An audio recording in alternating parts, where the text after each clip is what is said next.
बिस्मिल्लाहिर्रहमानिर्रहीम। अस्सलामु अलैकुम स्टूडेंट्स, माय नेम इज अशाम गोरी और मैं आज आपको केमिस्ट्री के चैप्टर नंबर 4 के न्यूमेरिकल्स को कंप्लीट करवाने जा रहा हूं।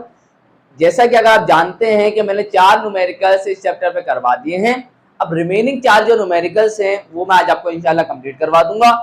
तो यहाँ पे आपके सामने प्रॉब्लम नंबर 5 आ चुका है। इसके अंदर लिखा हुआ क्या है, बहुत आसान सी बात कर रहा है। ये कह रहा है कि 4 कंटेनर से इक्वल वॉल्यूम के आर फिल्ड एज फॉलोज। वो बोल रहा है इस तरीके से इनको फिल किया गया है। 4 कंटेनर से जिनका सबका वॉल्यूम क्या है, वी वी वी वी। हमें नहीं पता कितना वॉल्यूम है, उसने नहीं बताया हमारे को कि इन कंटेनर्स का वॉल्यूम कितना है, बस उसने ये बात कह दी कि इन चारों कंटेनर्स का जो वॉल्यूम है वो बराबर होगा। बस इतनी बात कही उसने। चले भाई, बहुत अच्छी बात थी। उसके बाद 4 पार्ट्स उसने हमें दे दिए, क्योंकि 4 कंटेनर है, 4 कंटेनर की अपनी अपनी कंडीशंस होंगी, उनके अंदर कौन सी गैस है, उनका मास कितना है।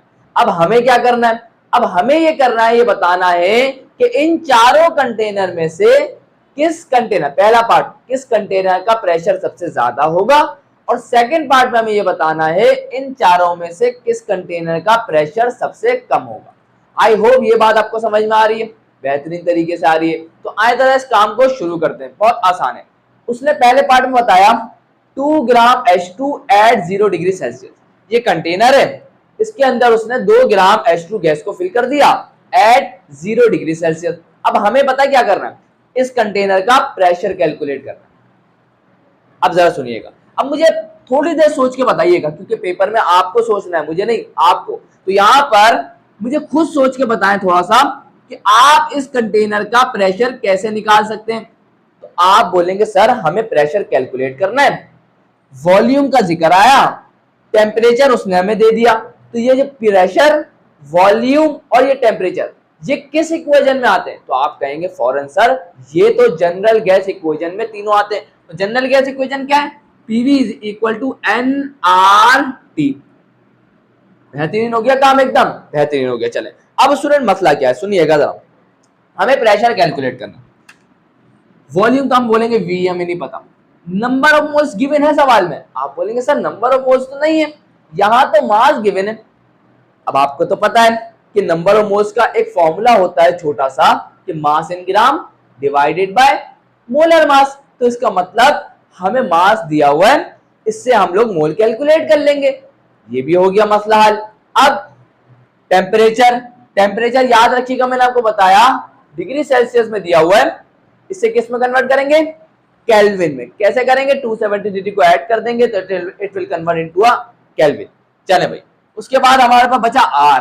अब मैंने आपको इससे पहले वाले लेक्चर में बहुत डिटेल में बताया कि R की हमारे पास 2 वैल्यूज होती हैं, एक होती है 0.0821 ATM DM क्यूब पर मोल पर केल्विन, और एक होती है हमारे पास 8.314 जूल पर मोल पर केल्विन।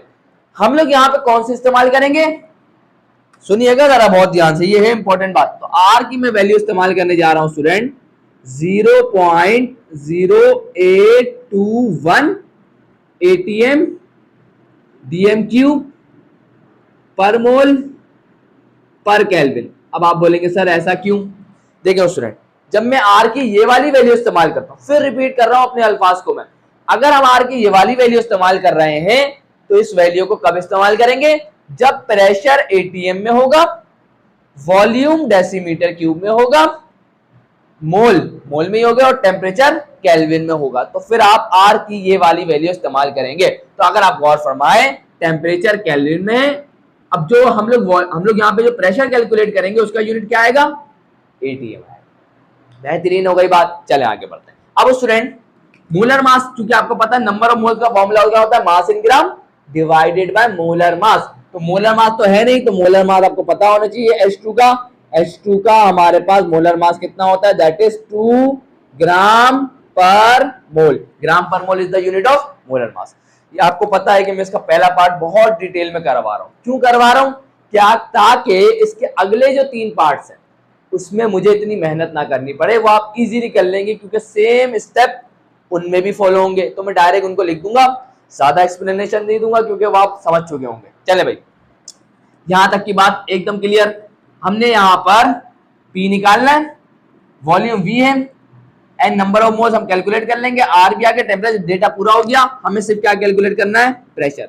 चले भाई स्टूडेंट सॉल्यूशन को जरा स्टार्ट कर लेते हैं टाइम को बचाते हुए। तो मैं एक दफा देख लूं कि ये नजर आ रहा है, क्या फिर मैं आपको नेक्स्ट बोर्ड से करवाऊं। तो आ रहा है बिल्कुल।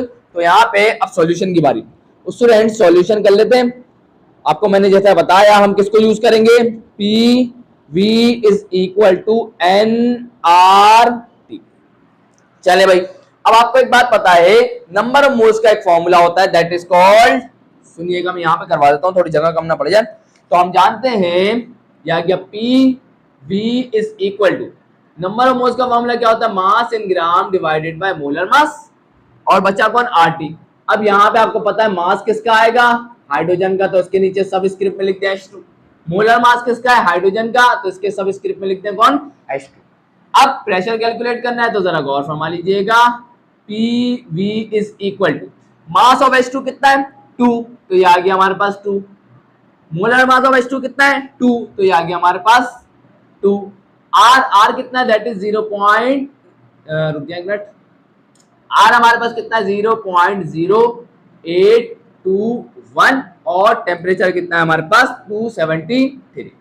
इसे जरा मैं कैलकुलेट कर लेता हूँ स्टूडेंट, थोड़ा सबर कर ले, बस थोड़ा सा सबर कर ले। तो यहाँ पर हमारे पास 2 डिवाइड बाई 2 तो 1 हो गया, तो ये बन गया 0.0821 मल्टीप्लाई बाय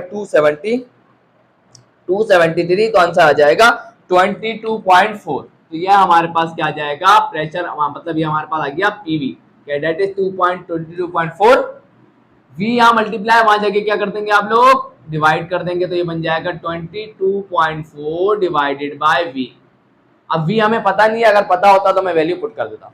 क्लियर है यहाँ तक की बात। तो ये हमारे पास प्रेशर है, इस वाले पार्ट का प्रेशर निकल के आया। अब देखें यहाँ पे आप खुद सोचेंगे थोड़ी देर के लिए, आप बोलेंगे सर ये तो कोई वैल्यू आई नहीं, और ये वैल्यू आई ही नहीं तो हम कंपेयर कैसे करेंगे। उसकी टेंशन आप लोग ना लें, वो मसला हल हो जाएगा। अभी जरा सुनिएगा, अब ये पहला पार्ट प्यार से हल हो गया स्टूडेंट। अब आए जरा इसको देखें स्टूडेंट, सबसे पहले क्या, वही वाली बात, मास गिवन है, मास लिख देंगे, टेम्परेचर गिवन है, टेम्परेचर लिख देंगे, डिग्री सेल्सियस में है, केल्विन में कन्वर्ट करने के लिए इसमें 273 को ऐड करवा देंगे। अब जैसा कि मैंने आपको बताया, मास गिवन है तो मोल में कन्वर्ट करने के लिए मोलर मास चाहिए होगा, और याद रखिएगा पेपर में मोलर मास गिवन होता है, वैसे भी आपको पता भी होना चाहिए। तो मोलर मास ऑफ H2 अभी मैंने बताया था कितना होता है, दैट इज 2 ग्राम पर मोल। बेहतरीन हो गया। उसके बाद आपको क्या चाहिए होगा, आर की वैल्यू। आर की वैल्यू कौन सी इस्तेमाल करेंगे, 0.0821 atm dn क्यूब पर मोल पर केल्विन। चले भाई बेहतरीन हो गई ये कहानी भी। अब सब कुछ आ गया, हमें कैलकुलेट क्या करना है, प्रेशर कैलकुलेट करना है भाईजान। सॉल्यूशन कर ले, बिल्कुल कर लेते हैं। सॉल्यूशन में किसको यूज करेंगे, जनरल गैस इक्वेशन को। क्या होती है, that is PV is equal to NRT.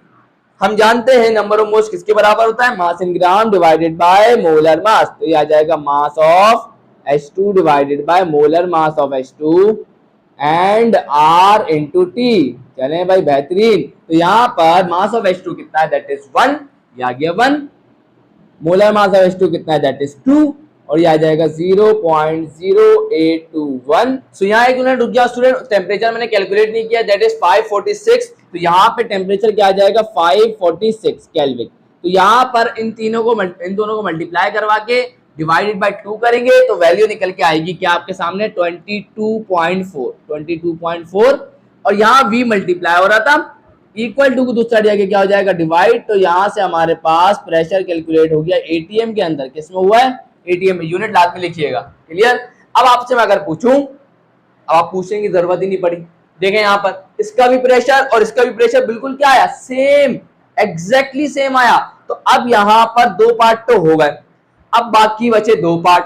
अब आए जरा उनको भी मैं आपको करवा देता हूं। उसके बाद हम चारों वैल्यूज को जो आएंगी, दोनों चारों वैल्यूज प्रेशर की जो आएंगी, उनमें से देखेंगे कि किसके प्रेशर की वैल्यू सबसे ज्यादा है और किसके प्रेशर की वैल्यू सबसे कम है, और आंसर आ जाएगा। बेहतरीन और आसान है। तो अब जो अगले 2 पार्ट है उसका सॉल्यूशन डायरेक्ट मैं आपको दिखाऊंगा, तो देखते हैं। तो यहाँ पर स्टूडेंट मैंने आपके लिए कैलकुलेशन सारी कर दी, पार्ट 3 की और पार्ट 4 की। सिर्फ चेंजेस क्या आएंगे, ना आर की वैल्यू में कोई चेंज आएगा, ना टेम्परेचर की वैल्यू में कोई चेंज आएगा। सिर्फ पता चला कि अब अब गैस ही चेंज हो चुकी है, O2 आ चुकी है और उसका मास है, तो mass of O2 24 gram. Temperature अभी भी 0 डिग्री सेल्सियस, केल्विन में कन्वर्ट करेंगे 273। आर की वैल्यू यही यूज करनी है और उसके बाद जब मास O2 का था तो मोलर मास भी O2 का आएगा, दैट इज 32 ग्राम पर मोल। ये आपको सवाल में पेपर में जब आएगा तो गिवन होगा, लेकिन आपको पता भी होना चाहिए कि ऑक्सीजन का एटॉमिक मास होता है 16, 2 है तो 16 प्लस 16 या 16 मल्टीप्लाई बाय 2 कितना हो गया 32।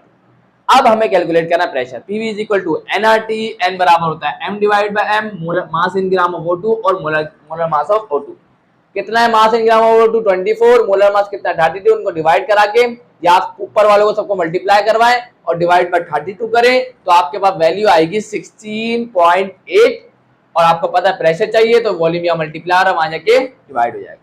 तो यहां से हमारे पास इसका प्रेशर निकल के आ गया। सेम काम यहाँ पे भी करेंगे। अब यहाँ पे गैस कौन सी है, CH4, उसका मास कितना है 16, तो मास इन ग्राम ऑफ CH4 कितना है 16 ग्राम। टेम्परेचर आ गया 273 था, 273 ऐड करेंगे केल्विन में कन्वर्ट। मोलर मास कितना है CH4 का 16 ग्राम पर मोल, ये आपको पता भी होना चाहिए और सवाल में आएगा भी।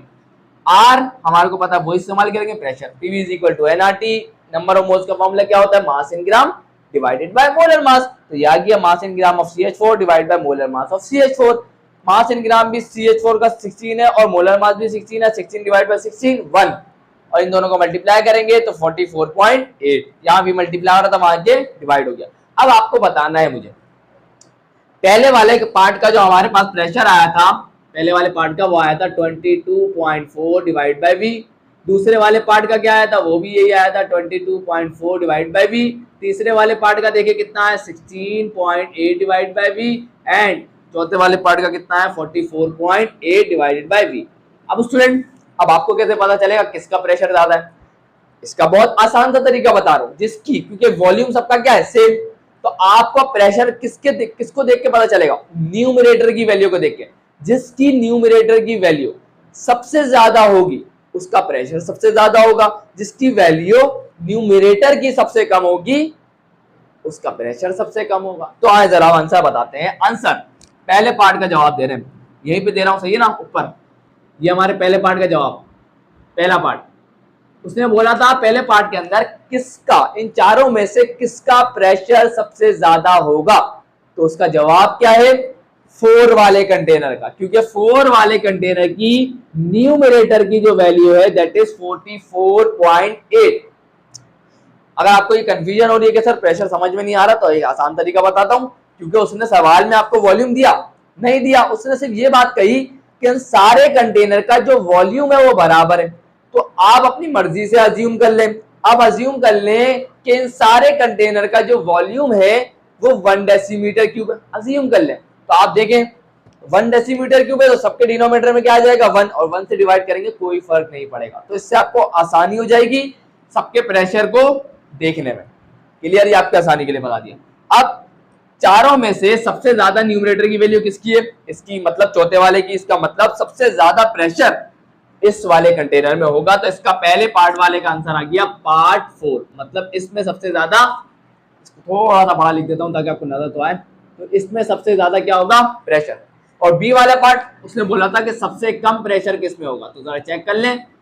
सबसे कम प्रेशर 16.8, सबसे कम न्यूमरेटर की वैल्यू किसकी है, थर्ड वाले की 16.8, इसका मतलब सबसे कम प्रेशर थर्ड वाले कंटेनर में होगा। और यहां जाके स्टूडेंट हमने इस मजेदार से क्वेश्चन को कंप्लीट कर लिया। आई होप आपको कोई प्रॉब्लम नहीं होगी। तो आए जरा आप इसके प्रॉब्लम नंबर 6 की तरफ बढ़ते हैं। सो यहां स्टूडेंट्स आपके सामने आ चुकी है प्रॉब्लम नंबर 6, बड़ी ही इंटरेस्टिंग, बड़ी ही आसान है। आए जरा इसको देखते हैं। उसमें लिखा हुआ है, इसमें लिखा हुआ है 500 centimetre cube vessel contains H2 gas at 400 torr pressure. इतनी बात हो गई। आए जरा देखिए, इसमें बोल रहा है कि एक कंटेनर है जिसका वॉल्यूम 500 सेंटीमीटर क्यूब है और उसमें हाइड्रोजन गैस को फिल किया हुआ है और उसका प्रेशर जो है दैट इज 400 टॉर। आगे बोलते हैं and another 1 decimetre cube vessel contains O2 gas at 600 torr. बोल रहा है एक और कंटेनर है जिसका वॉल्यूम है 1 डेसीमीटर क्यूब और उसमें ऑक्सीजन गैस को फिल किया गया है और उसका जो प्रेशर है that is 600 torr. If under the similar condition of temperature, ये बड़ी ही इंपॉर्टेंट बात है स्टूडेंट। वो कह रहा है कि जो टेम्परेचर है वो कांस्टेंट रहेगा, सिमिलर रहेगा। चले भाई, these gases are transferred to 2 decimetre cube empty vessel.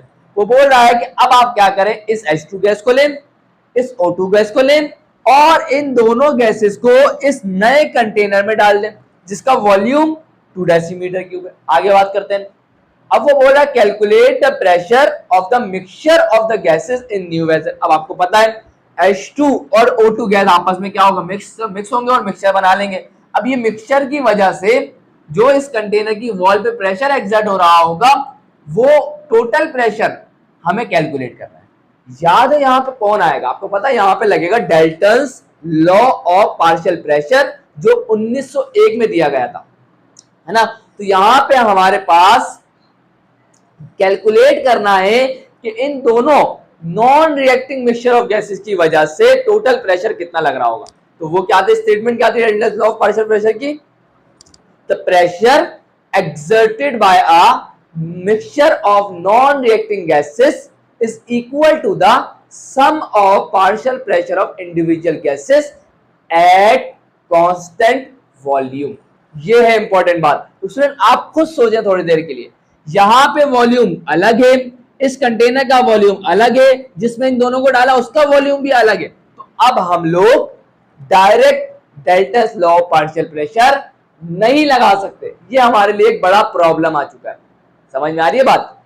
अब अगर इन तीनों का सपोज करें, अगर इन तीनों का वॉल्यूम सेम होता और इसके अंदर प्रेशर 400 होता, इसके अंदर 600 होता, तो अब न्यू कंटेनर में कितना होता, इन दोनों को ऐड कर देते, 600 400 कितने होते, 1000। लेकिन यहाँ पे तीनों कंटेनर का वॉल्यूम डिफरेंट है, तो इस वजह से आप direct Dalton's law of partial pressure नहीं लगा सकते। अब सर क्या करें, अब मसला क्या है पहले उसको फाइंड आउट करते हैं।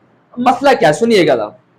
मसला ये है हमारे को सारा जो प्रेशर है वो इसके अंदर निकालना है। तो अब हमें इसके हिसाब से हमें ये कैलकुलेट करना होगा कि H2 गैस इस कंटेनर में कितना प्रेशर लगा रही है, इस कंटेनर में, और हमें ये देखना पड़ेगा कि O2 गैस इस कंटेनर में कितना प्रेशर लगा रही है। तो अब हम इस कंटेनर के अंदर से हमने H2 गैस का प्रेशर कैलकुलेट करना है और O2 गैस का, और जब दोनों के प्रेशर आ जाएंगे उन दोनों का सम करेंगे तो हमें पता चल जाएगा इस कंटेनर में total pressure due to oxygen and hydrogen mixture की वजह से कितना होगा। आई होप ये बात आपके समझ में आई होगी। नहीं भी आई मसला नहीं है, टेंशन थोड़ी लेते हैं। चले भाई, नहीं समझ में आई कोई मसले वाली बात नहीं है। सबसे पहले काम तो शुरू करें। सबसे पहला काम क्या होता है, डेटा बनाना। मैंने बोला कि डेटा बनाने की तो आपको जरूरत नहीं है, मैंने बोला मैं खुद ही डेटा बना दूं क्योंकि कोई मुश्किल चीज है ही नहीं। सुनिएगा जरा आप, यहाँ पे इसका P1 क्या है, प्रेशर है, सही है, जिसमें प्रेशर ऑफ हाइड्रोजन गैस है दैट इज 400 टॉल, सही है। उसके बाद वॉल्यूम क्या है, V1 500 सेंटीमीटर क्यूब। तो वॉल्यूम ऑफ द वेसल कितना है containing H2 gas, 500 centimetre cube. उसके बाद अब आप बोलेंगे सर इसको P2 कह देते, इसको V2 कह देते, बात खत्म। स्टूडेंट ये बात भी सही है, आप कह सकते हैं, कोई मसले वाली बात नहीं, लेकिन इससे थोड़ी सी प्रॉब्लम हो जाएगी। अब वो प्रॉब्लम कैसे होगी, मतलब ये कि आपको नेमिंग देने में थोड़ा प्रॉब्लम हो जाएगी, वरना कोई मसले वाली बात नहीं है, आप जो देना चाहे नाम दे सकते हैं। अभी आपको खुद पता चलेगा कि मैंने जानबूझ के इसको V1 प्राइम और P1 प्राइम क्यों कहा था, आप खुद जान जाएंगे, टेंशन क्यों लेते हैं। चले भाई, तो यहाँ पे डेटा लिख दिया, प्रेशर ऑफ ऑक्सीजन गैस, क्योंकि इसके अंदर ऑक्सीजन गैस है, और इस कंटेनर का जो वॉल्यूम है that is 1 decimetre cube. New container उसका वॉल्यूम भी क्या है, 2 डेसीमीटर क्यूब, जिसको मैंने V कह दिया। अब जरा गौर करने वाली बात क्या है, सुनिएगा। इस कंटेनर का वॉल्यूम किस यूनिट में, डेसीमीटर क्यूब, इसका भी किस में, डेसीमीटर क्यूब, लेकिन इसका किस में, सेंटीमीटर क्यूब। इसका मतलब हम क्या करते हैं, इस सेंटीमीटर क्यूब को डेसीमीटर क्यूब में कन्वर्ट कर देते हैं ताकि सबके वॉल्यूम का यूनिट सेम हो जाए। सेम करना ही करना है लाजमी। तो स्टूडेंट सुनिएगा, अब आपको पता क्या होना चाहिए, आपको यह पता होना चाहिए कि 1 डेसीमीटर क्यूब में कितने सेंटीमीटर क्यूब होते हैं। तो आपका जवाब आएगा सर 1000 सेंटीमीटर क्यूब। इससे पिछले वाले लेक्चर में मैंने बहुत डिटेल में बताया कि आप लोगों को प्रीफिक्सेस के बारे में बेहतरीन नॉलेज होनी चाहिए फर्स्ट ईयर के अंदर, या 10 में, अब तो 10 में कर दिया शायद इसको। प्रीफिक्सेस वाला लेक्चर मेरा यूट्यूब पे अपलोड है, वो लाजमी देखें। यूनिट कन्वर्जन आपकी स्ट्रांग होनी चाहिए, वरना आप लोगों की ग्रिप मसला कर जाएगी। न्यूमेरिकल आते हुए भी कन्वर्जन में प्रॉब्लम होने की वजह से आंसर गलत हो जाता है, तो इसीलिए कन्वर्जन आपकी स्ट्रांग होनी चाहिए। चले भाई जरा गौर फरमाएं। फॉर एग्जाम्पल आपको नहीं पता था 1 डेसीमीटर क्यूब में कितना सेंटीमीटर क्यूब होता है, लेकिन आपको ये तो पता है मीटर के बाद क्या आता है डेसीमीटर, डेसीमीटर के बाद क्या आता है सेंटीमीटर, सेंटीमीटर के बाद क्या आता है मिलीमीटर। 1 मीटर में कितने डेसीमीटर होते हैं, आपका जवाब आएगा सर 10। 1 डेसीमीटर में कितने सेंटीमीटर होते हैं, आपका जवाब आएगा सर 10। 1 सेंटीमीटर में कितने मिलीमीटर होते हैं, आपका जवाब आएगा 10। तो जरा सुनिएगा 1 डेसीमीटर में कितने मिलीमीटर होते हैं, सॉरी कितने सेंटीमीटर होते हैं, आप बोलेंगे सर 10। कितने होते हैं सेंट। अब आपको तो नहीं पता 1 डेसीमीटर क्यूब में कितने होते हैं, तो आप क्या करेंगे इसका क्यूब ले लेंगे, दोनों तरफ क्या ले लेंगे क्यूब। तो 1 का क्यूब क्या होता है 1, तो ये बन गया डेसीमीटर क्यूब, और 10 का क्यूब क्या होगा 1000, तो ये हो जाएगा 1000 सेंटीमीटर क्यूब। ये मैंने आपको क्यों बताया, इसलिए बताया अगर कभी भी पेपर में भूल गए गलती से, आपको तो भूल गए कि कितने थे, तो आप इस तरीके से याद आ सकता है आपको, इसलिए मैं बता देता हूं। क्योंकि भाई देखें मसला एक यूनिट की वजह से, एक यूनिट कन्वर्जन की वजह से सवाल छोड़ना पड़े, ये अच्छी बात नहीं है। चले भाई आगे बढ़ते हैं। तो हम यहाँ पर हमें पता है 1 डेसीमीटर क्यूब में, ये डायमेंशनल इक्वेशन का मेथड कहलाता है, बड़ा ही आसान मेथड है। 1 डेसीमीटर, पिछला वाला लेक्चर देख लीजिएगा, ये जो मेथड है आपके एकदम जहन में बैठ जाएगा, लाजमी देखिएगा। तो यहाँ पर 1 डेसीमीटर क्यूब में कितने सेंटीमीटर क्यूब होते हैं 1000 सेंटीमीटर क्यूब होते हैं। तो जरा मैं इसको अभी कन्वर्ट कर लेता हूँ। 2 0 से 2 0 क्या हो गए कैंसिल हो गए, 5 1 का क्या हो गया 5, 5 2 का क्या हो गया 10, और 1 डिवाइड बाई 2 कितना होता है 0.5, तो ये हो जाएगा 0.5 डेसीमीटर क्यूब। सेंटीमीटर क्यूब से सेंटीमीटर क्यूब कैंसिल हो गया, यूनिट आ गया डेसीमीटर क्यूब। आई होप यहां तक कोई मसला नहीं आना चाहिए। आगे बढ़ते हैं। अब स्टूडेंट डेटा हो गया कंप्लीट, डेटा हो गया कंप्लीट। अब वक्त आता है कि न्यूमेरिकल को सॉल्व कैसे करना है, स्टार्ट कहां से लेना है। आए जरा मैं आपको दिखाता हूं। मैंने आपको बताया था कि ये जो बात कही थी ना, if under the similar condition of temperature, वो बोल रहा है सुनिएगा, इस कंटेनर का जो टेम्परेचर है और इस कंटेनर का जो टेम्परेचर है, सेम कंडीशन पे सेम टेम्परेचर पर इसको इसमें डाला जा रहा है, इसी तरीके से इन दोनों का भी सेम ही है। तो अब आपको पता है हमने बॉयज लॉ में पढ़ा था, कांस्टेंट टेम्परेचर कहां पढ़ा था बॉयज लॉ में, क्या कह रहा था boys law, eight constant temperature the volume of a given mass of a gas is inversely proportional to its pressure। याद आया होगा आपको, मैं आपको याद दिला देता हूं अगर याद नहीं है तो, मैंने पढ़ाया नहीं है लेकिन आपको इंशाल्लाह फ्यूचर में इंशाल्लाह पढ़ा देंगे।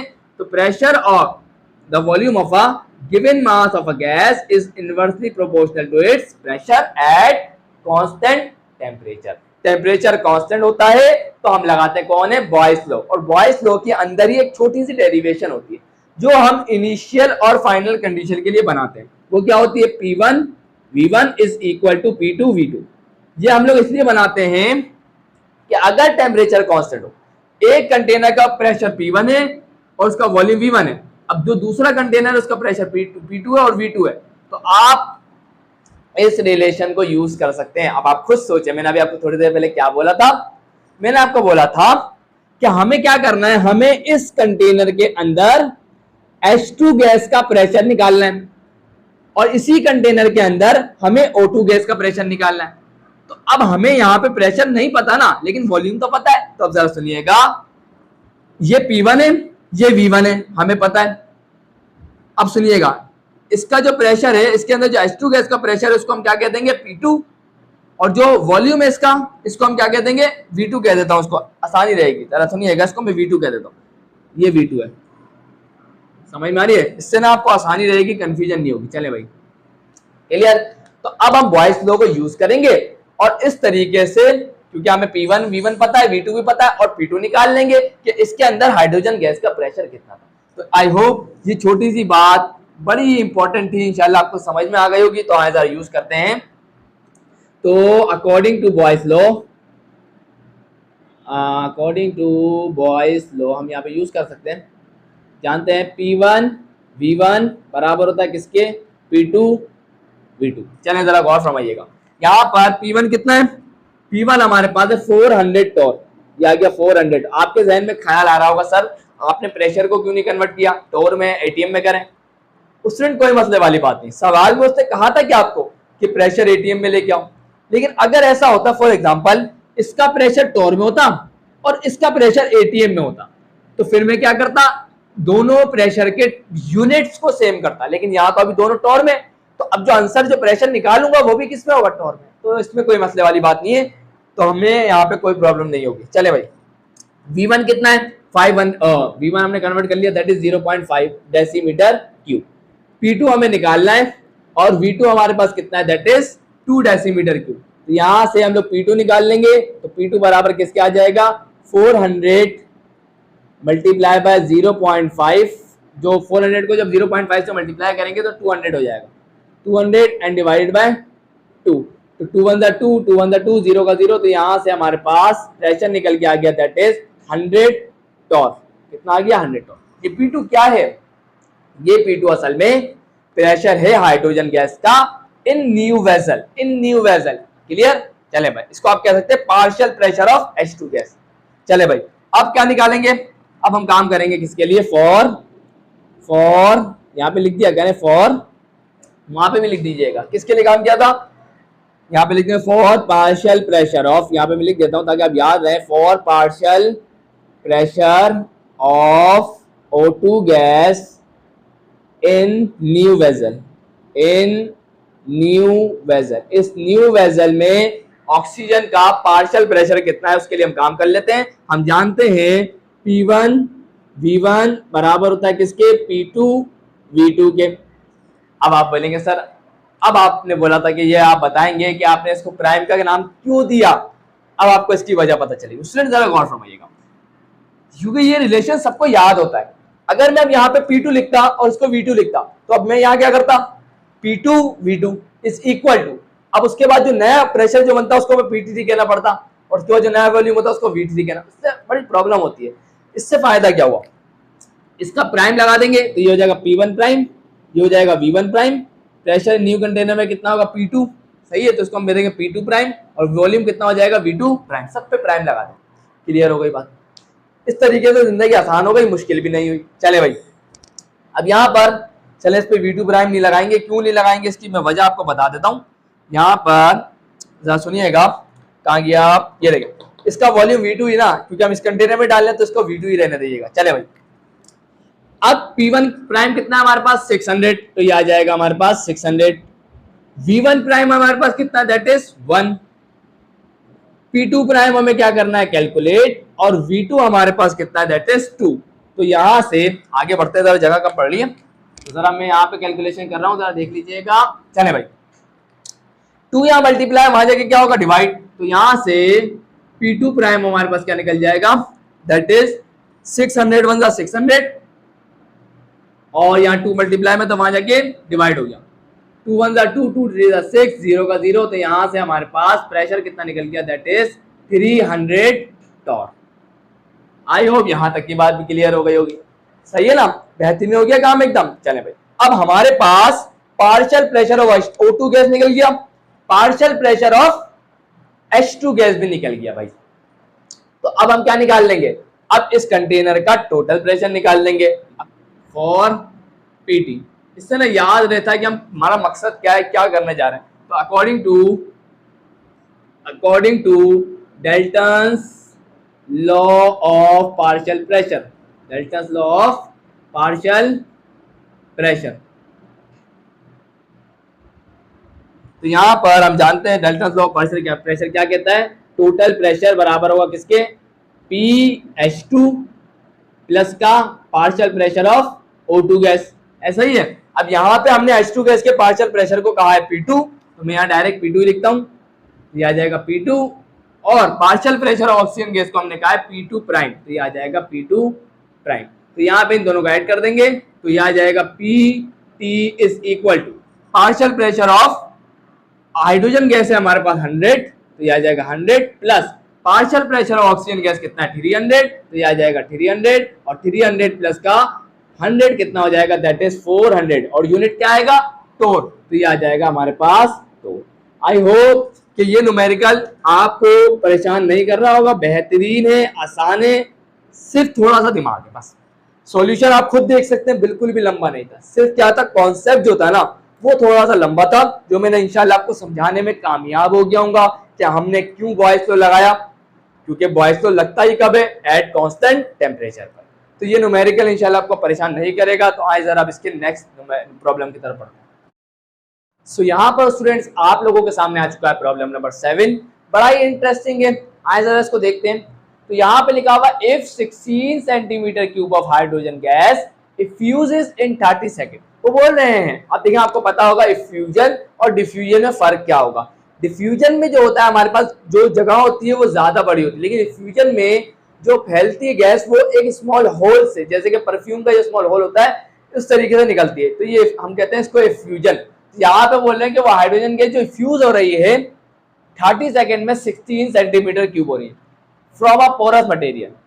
What volume of SO2 will effuse in the same time। अब वो बोल रहे हैं टाइम यही है 30 सेकेंड। अब बताओ हाइड्रोजन गैस मतलब SO2 गैस का कितना वॉल्यूम इफ्यूज हो जाएगा अंडर सिमिलर कंडीशंस। जो कंडीशन है वो दोनों के लिए क्या रहेंगी, सेम होगी। अब सवाल पता क्या है, सवाल ये है कि ये जो न्यूमेरिकल है कौन से टॉपिक से बिलोंग करता है। तो आपका फौरन जवाब आएगा sir grams law of diffusion. वो क्या कहता था, the rate of diffusion is inversely proportional to the square root of its density। Clear है? तो आई होप ये बात आपको क्लियर होगी। अब जरा सुनिएगा डेटा क्या बनेगा। पहली चीज H2 का वॉल्यूम गिवन है दैट इज 16 सेंटीमीटर क्यूब। अब आप इसको वॉल्यूम को कन्वर्ट मत कर दीजिएगा डेसीमीटर क्यूब में, क्योंकि जरूरत नहीं है। क्यों? क्योंकि हमें वॉल्यूम ही निकालना है। अब हमारे पास H2 का वॉल्यूम सेंटीमीटर क्यूब में है, तो अब हम SO2 का जो वॉल्यूम निकालेंगे वो भी किस में आएगा, सेंटीमीटर क्यूब में। तो कन्वर्ट करने की कोई नीड नहीं है। टाइम कितना लग रहा है, 30 सेकेंड। वॉल्यूम हमें SO2 का निकालना है और टाइम SO2 का वो भी कितना, 30 सेकेंड ही है। क्लियर? क्या आपको लगता है कि डेटा कंप्लीट हो गया? आइए जरा इस बारे में सोचते हैं। अभी डेटा कंप्लीट नहीं हुआ है।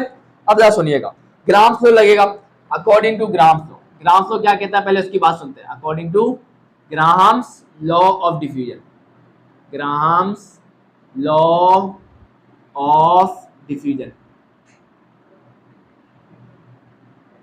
चले भाई क्या कहता है जरा इसकी बात सुना।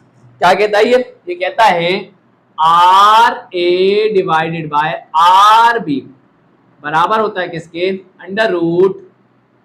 मैं मोलर मास की टर्म में बात करूंगा क्योंकि मुझे डेंसिटी गिवन है क्या, नहीं। तो मुझे यहां पर मोलर मास की सूरत में बात करूंगा तो ये हो जाएगा M B divided by M A. ऐसा ही है? आप बोलेंगे सर बिल्कुल। जरा सुनिएगा, अब यहाँ पे हमें रेट किसका लिखूंगा, H2 गैस का डिवाइडेड बाय B कौन है हमारा, SO2 is equal to under root mass किसका आएगा, क्योंकि इनवर्स रिलेशन होता है, मैंने आपको बताया था। तो SO2 नीचे है तो मास किसका आएगा, ऊपर आएगा, इनवर्स रिलेशन है। डिवाइडेड बाय H2 गैस का मास कहाँ आएगा, मोलर मास नीचे आएगा। अब आप खुद समझ गए होंगे कि डेटा में क्या कमी है। अब आप बोलेंगे सर मोलर मास कहां पर है, मोलर मास SO2 तो सवाल में गिवन नहीं है। मोलर मास ऑफ H2 कहां है, पेपर में जब सवाल आएगा तो ये दोनों आपको गिवन होंगे। तो मैं लिख देता हूं, तो मोलर मास ऑफ SO2 कितना होता है, दैट इज 64 ग्राम पर मोल। और molar mass of H2 gas कितना होता है, दैट इज 2 ग्राम पर मोल। चले भाई हो गया काम। अब सुनिएगा, बड़ी इंटरेस्टिंग बात सुनिएगा। आपको पता है रेट जो होता है, रेट का मतलब क्या होता है। आप बोलेंगे सर रेट का मतलब तो स्पीड होता है, और स्पीड का फॉर्मूला क्या होता है। तो आप बोलेंगे सर स्पीड का फॉर्मूला होता है डिस्टेंस डिवाइडेड बाय टाइम। ऐसा ही होता है, बिल्कुल। अब मुझे बताएं, रेट का फॉर्मूला होता है distance divide by time. Clear? ये मैं आपको बता रहा हूं, लिखना नहीं है ये, मैं आपको डायरेक्ट बताऊंगा। देखिए अब डिस्टेंस कौन ट्रेवल करेगा, हाइड्रोजन गैस के मॉलिक्यूल।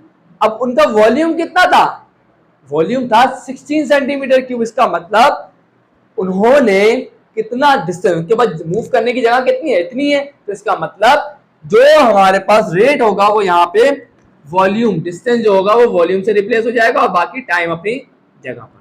क्लियर हो गई बात? ये बस याद रखिएगा कि रेट का जो फॉर्मूला है that is volume divide by time.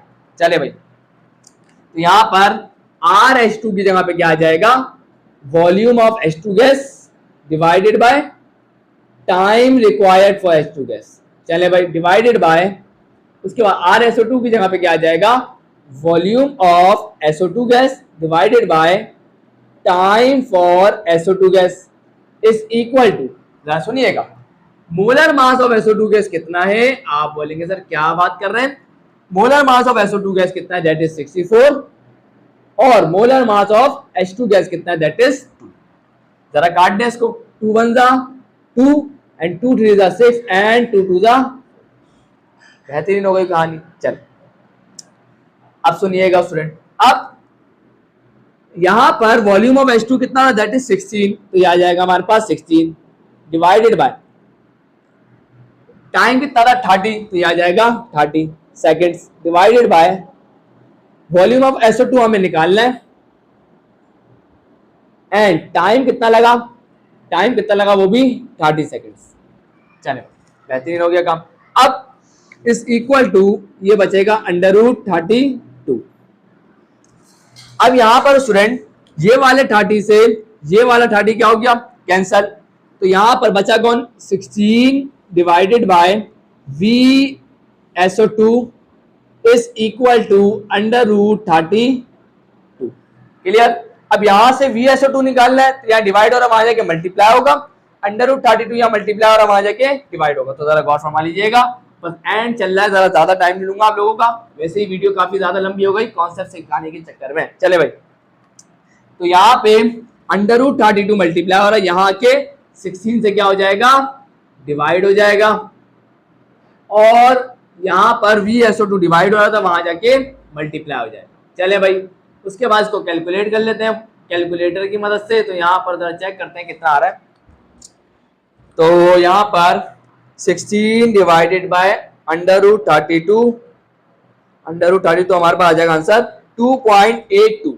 तो ये हमारे पास का आंसर आ गया 2.82, और यूनिट क्या आएगा, आपका जवाब आएगा सर सेंटीमीटर क्यूब। यूनिट लाजमी लगाया करें, क्योंकि यूनिट हमें बताता है कि वो क्वांटिटी क्या है। तो यहाँ पर हमारे पास ये न्यूमेरिकल होता है अच्छे तरीके से स्टूडेंट सॉल्व। आई होप आपको ये न्यूमेरिकल भी अच्छे तरीके से समझ में आ गया होगा। सो आया बढ़ते हैं आखिरी न्यूमेरिकल रहेगी, उसे जल्दी से सॉल्व करते हैं।